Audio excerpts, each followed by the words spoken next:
Imagine this. You're standing on a square, white shirt on, tied to a stake. Just minutes, literally minutes from execution. You're thinking about your loved ones, saying goodbye to the person next to you. Then suddenly, out of nowhere, a reprieve. This wasn't like a scene from some novel. This was real life for Fyodor Dostoevsky. Yeah, it's an experience that's almost impossible to truly grasp, isn't it? A kind of psychological forge that absolutely shaped everything he wrote afterwards. And that experience, it didn't just shape his themes, it shaped how he understood characters, their Yeah. minds, right? Exactly. So, okay, let's dive into Crime and Punishment. Today, we're really focusing on Rodion Raskolnikov, this, well, deeply troubled soul. You shared some amazing source material with us, Dostoevsky's own terrifying past, Raskolnikov's spiral into crime, his really twisted path to confessing. So our mission here in this deep dive is to pull out the key insights from all this, help you connect the dots between Dostoevsky's life, Raskolnikov, and, the huge questions the book asks about human nature, guilt, and maybe, just maybe, redemption. It really is a journey into the human psyche, isn't it? And through the eyes of someone who knew intense suffering firsthand. So that's the backdrop, Dostoevsky's own ordeal. Yeah. How does that how does it fall across Raskolnikov? But maybe first, let's talk a bit more about Dostoevsky himself. This guy, apparently always sickly, delicate, Right. but brilliant. Right. Graduated third from the Petersburg School of Engineering, and his first book, Poor Folk, Nekrasov published it, huge acclaim. Suddenly he goes from being this shy, unknown kid to a celebrity. Looked like a, brilliant career ahead. And that's where things take a dark turn. 1849, all those hopes gone. He's arrested.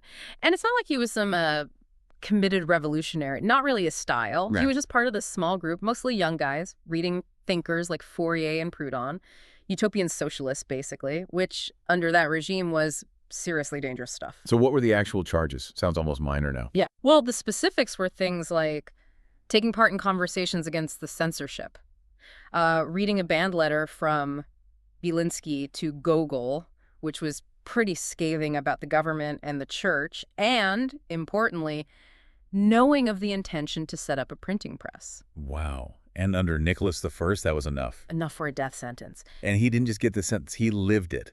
8 months in prison, then taken with, 21 others to Semenovsky Square to be shot. Can you even imagine? No. They made them put on white shirts, tied them in threes to stakes.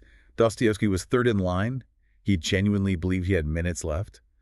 Thinking of his brother, managed to kiss the guys next to him goodbye. It really pushes you to think about, human limits. Just as they were about to start, this drum roll sounds. They're untied, brought back up, and told, His Majesty has spared their lives. Fair. Sentence commuted to hard labor.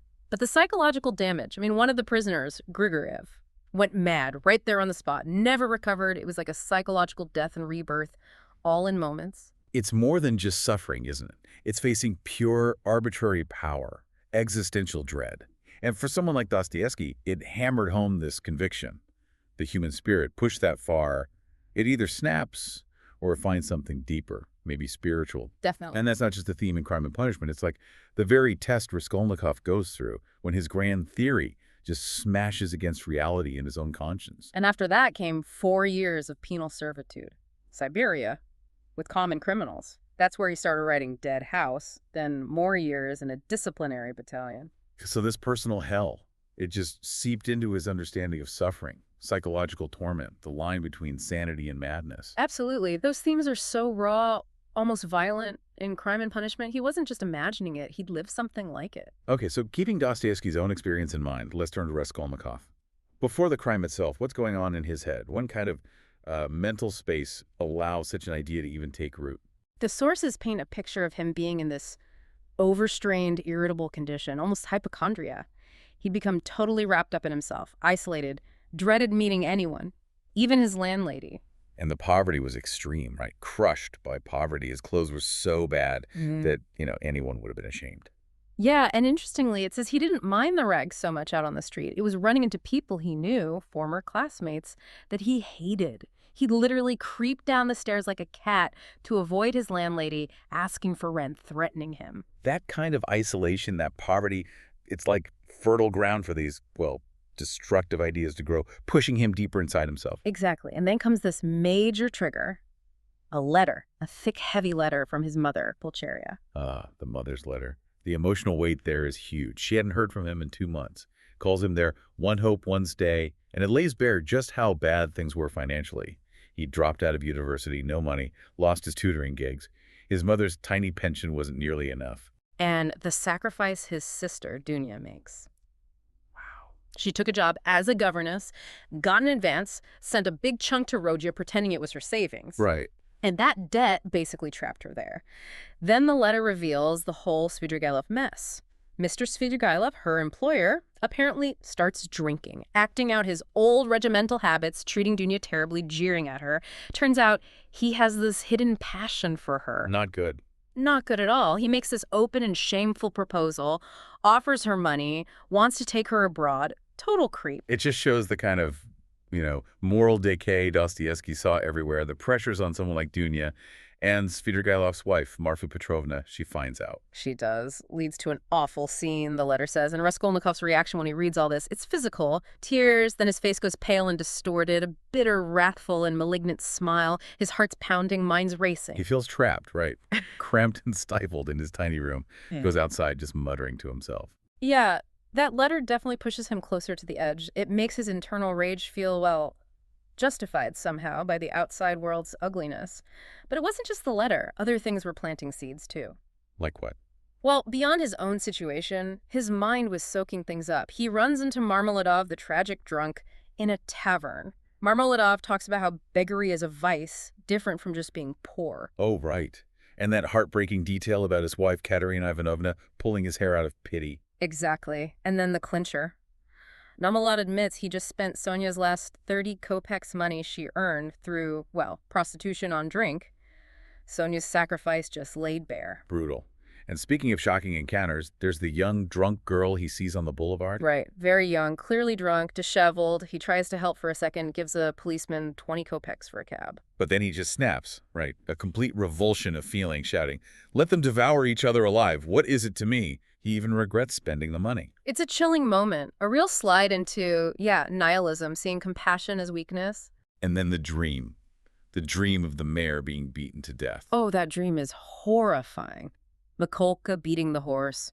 Raskolnikov, as a child in the dream, is crying, trying to stop it. It's so visceral, so full of agony. It feels like his last bit of buried empathy, his conscience maybe fighting back against his waking thoughts. A stark contrast. And finally, he overhears that conversation in the tavern. An officer and a student talking about the pawnbroker. Yeah, the officer just casually says she does not deserve to live, though he wouldn't kill her himself. And Raskolnikov feels this trivial chat had this immense influence, like it was preordained. Like the universe was confirming his dark ideas. Or maybe his mind was just desperately looking for confirmation anywhere it could find it. So fueled by all this, by the fever, the design, he starts his preparation. And it's quite ingenious in a grim way. The axe plan. Right. Tears a strip from an old shirt, makes a hidden loop, a noose to hang the axe under his coat, quietly under his arm. Planned it, apparently, a fortnight before. He really convinced himself it wasn't a crime, didn't he? Intellectually, anyway. He tried. His casuistry, his self-justification was keen as a razor. But the text also says he ceased to believe in himself and was doggedly, slavishly looking for more arguments. That internal fight is always there. The head trying to squash the heart, the soul. So he gets to the pawnbroker's building.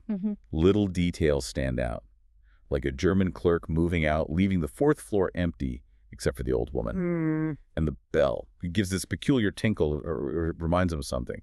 Then the old woman herself, diminutive, withered up, sharp, malignant eyes, that thin, long neck like a hen's leg, wrapped in a mangy fur cape, looking at him with suspicion. And the pawn transaction itself just fuels his contempt. She offers way too little for his father's watch. It kind of seals his purpose. But then the snag. Reality bites. Yeah. Nastasia, the servant, is in the kitchen when he goes for the axe. He has to go without it. Already feeling overwhelmed. His grand theory is hitting practical problems right away. But he goes ahead anyway. The act itself, it's described so horribly. He gets the axe eventually, brings it down.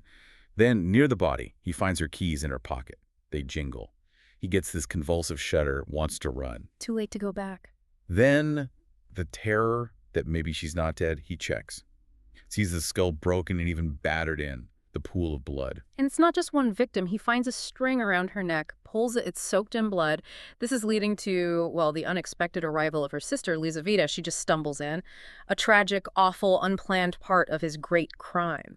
Then he finds the strongbox under the bed, opens it with this big key, and inside, just some old clothes, a shawl. The reality of the spoils is so petty compared to the act. And that moment of, well, madness, wiping his bloody hands on a red coat thinking, it's red, and on red blood will be less noticeable, then instantly, good God, am I going out of my senses? The psychological break is immediate. His intellect is useless the second the blood starts flowing. The aftermath is just fever, paranoia. He wakes up later, remembers everything in one flash, shivering, teeth chattering, this dreadful chill. Then he finds the blood. On his trousers, the lining of his pocket, the tip of his sock. Physical evidence. The body betraying the mind's plan. He tries frantically to hide it, even clutches the evidence while sleeping.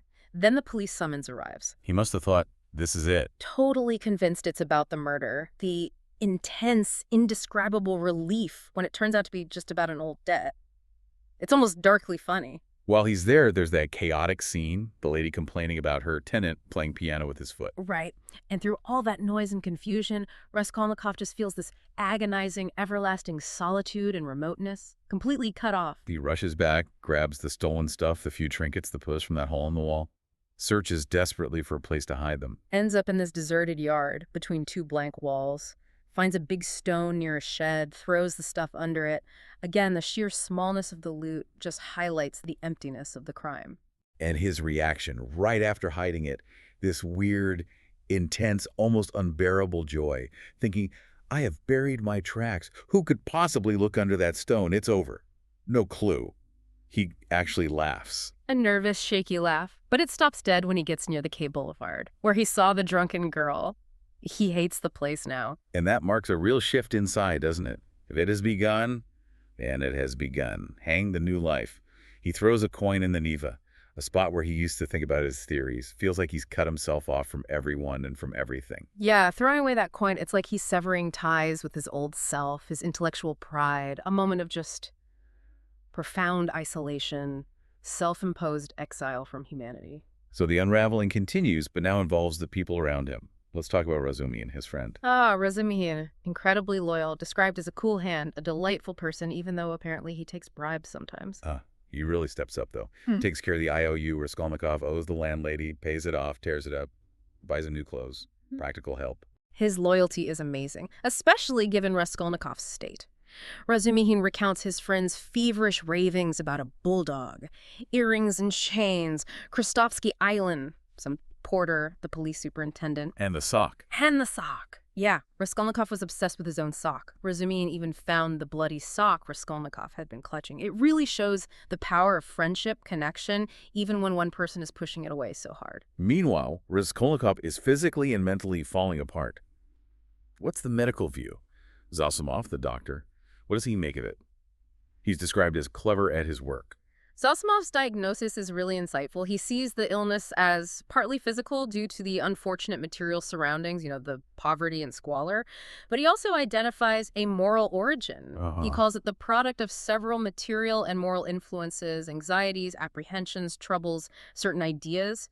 He even suggests Raskolnikov has a fixed idea, something approaching a monomania. Spot on. It shows how Dostoevsky saw these things as interconnected, the physical, the social, the psychological. Definitely. And meanwhile, the actual murder investigation is going on, adding another layer of tension.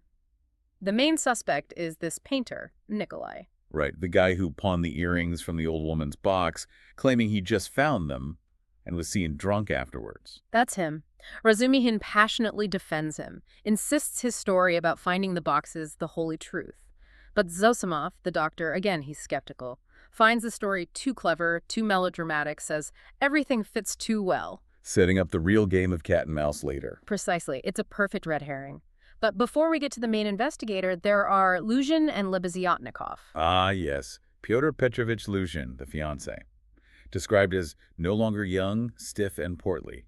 Cautious and sour countenance. And his weird relationship with his former ward, Lebeziatnikov. Yeah, Luzhin seems kind of afraid of the new ideas crowd in Petersburg, the progressives, the nihilists, worried about being shown up. He initially used Lebeziatnikov to sort of navigate that world, try to get in with the younger generation. And Lebeziatnikov himself, kind of a commonplace simpleton, maybe a liar, but also good-natured, represents these radical ideas: Fourier, Darwin, free marriage, anti-individualism. Right. Ideas Lucian tries to use but doesn't really get. And the whole engagement with Dunya falls apart because Lucian's calculating nature comes out. His whole view on marrying a poor girl with experience of trouble is just gross. He insults Dunya and her mother, too. He does. And Dunya makes this powerful choice, breaking it off, choosing her brother, her family's dignity, over the financial security Lucian represents. A real stand against those purely mercenary motives. Okay, now for the master psychologist, Porfiry Petrovich. The investigator, Yeah. yes. Described as, what, about 5'30", short, stout, kind of a sickly yellowish color, but with this vigorous and rather ironical expression. And he's the one who brings up Raskolnikov's old article, right? The one published in the Periodical Review that Raskolnikov barely remembered writing. Exactly. Porfiry admits he even jeered at the article back then, only to lead you on, he tells Raskolnikov later. He's been playing a long game. And this is where we really get into Raskolnikov's extraordinary man theory.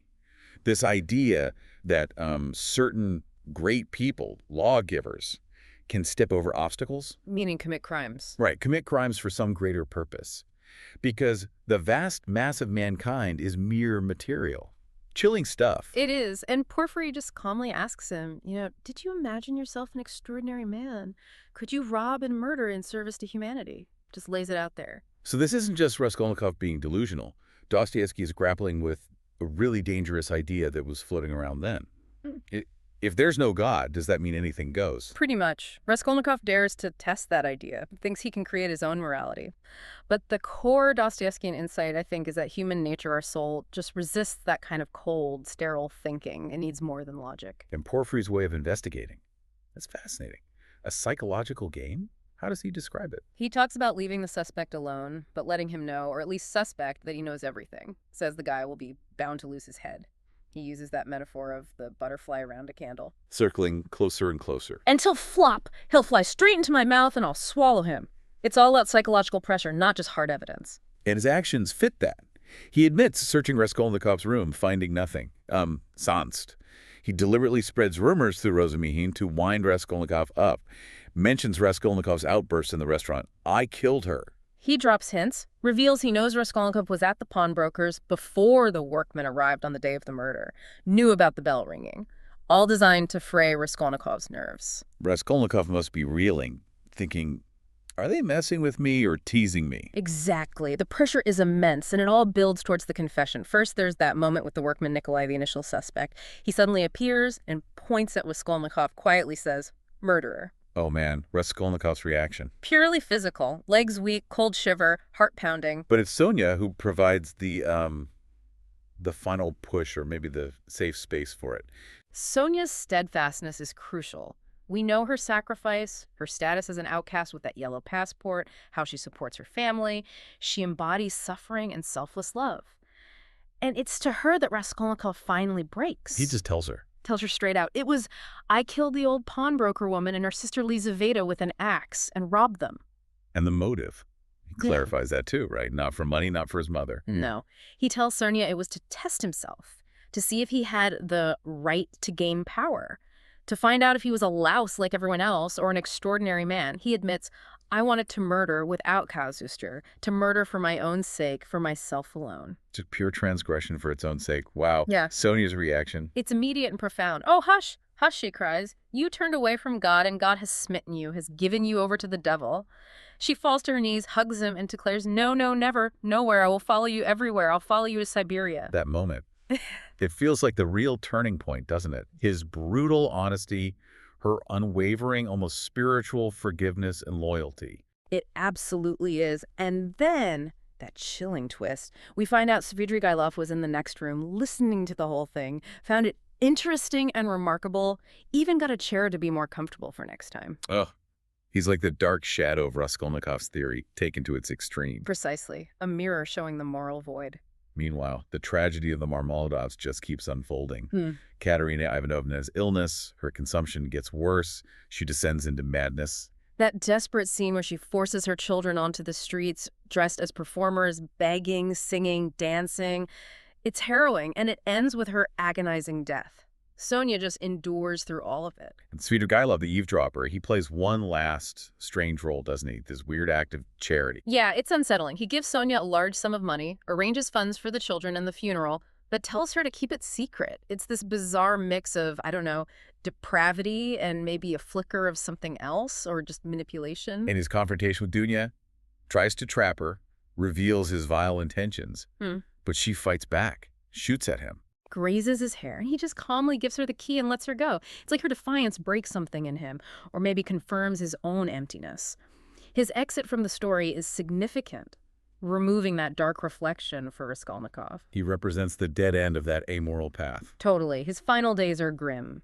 Visits his young fiancé's parents, has these disturbing dreams like the little girl turning into a harlot. Then he just walks out to Petrovsky Island, this desolate place, finds a watchman, and deliberately shoots himself. A final act of self-condemnation. His removal feels necessary for Raskolnikov's own path forward. It does seem to clear the way. Raskolnikov is left to face himself, his conscience, and Sonia's influence. He struggles, goes to the Haymarket, hates the crowd, but can't bear to be alone. And Sonia's words echo in his head. Go to the crossroads, bow down to the people, kiss the earth, for you have sinned against it too, and say aloud to the whole world, I am a murderer. He resists, but then something breaks. He trembles, tears start, and he just fell to the earth on the spot. That public act of bowing down, kissing the earth, it's a complete rejection of his old pride, his theory, an embrace of humility. It is. Then he goes to the police station. Here's the news about Svidrigailov's suicide, one last shock. And then, clearly, distinctly, he confesses, it was I killed the old pawnbroker woman and her sister Lizaveta with an axe and robbed them. The sentence he gets is relatively light, isn't it? Considering. Yeah, 9 months confinement and sentenced about 1.5 years after the crime. Partly because his confession cleared up the whole messy case. His abnormal and poverty-stricken condition was taken into account. The fact he didn't use the stolen goods helped, seen as remorse or mental disturbance. Even killing Lizaveta was seen as confirming his confused state. But Siberia, that's where the real work begins, right? It's not the physical hardship that gets to him. Not primarily. The sources say he's crushed by wounded pride. He still can't really blame himself for the crime. He sees it as a mistake, a simple blunder, something stupid because he failed. He's even cruel to Sonia, treating her with contemptuous, rough manner. It shows redemption isn't easy. It's not just flipping a switch. It's a process, a painful one. Immensely painful. But Sonia is there. Her unwavering presence, following him to Siberia, ready to support him. That's the key. And through her love, eventually something starts to shift. Yes, he starts to realize that life had stepped into the place of theory. He finally grasps the depth of Sonia's love, feels this overwhelming sense of what infinite love he would now repay all her sufferings. It's human connection, love, breaking through that intellectual fortress he built. There's hope at the end. They look toward the remaining 7 years of imprisonment, almost like 7 days, a promise of a future crisis, of a new view of life, and of his future resurrection. It's a spiritual rebirth beginning, not just a physical sentence ending. But it comes at a cost. The source is clear. This new life would not be given him for nothing. He would have to pay dearly for it, cost him great striving, great suffering. Redemption has a high price in Dostoevsky. So we've taken quite a deep dive today into crime and punishment. We saw how Dostoevsky's own, terrifying brush with death absolutely informed Raskolnikov's journey. It's such a profound look into the mind of someone testing the very edges of morality. Yeah, and Raskolnikov's story, it's not just about the crime itself, is it? It's really about the crushing isolation that comes from that kind of intellectual pride and the deep, deep need for human connection, for some kind of moral anchor. It really makes you think about where real strength comes from. Is it the will to break rules or the humility to confess and try to rebuild? That's a great question. And in our world today, still wrestling with, why people do things, the search for meaning, Raskolnikov's final realization that life had stepped into the place of theory, it really forces you to ask, doesn't it? What theories might we cling to? Theories that maybe justify things or keep us isolated. And what does it actually take for us to let that messy, difficult, but maybe ultimately redemptive force of actual life break through those theories? Something to think about.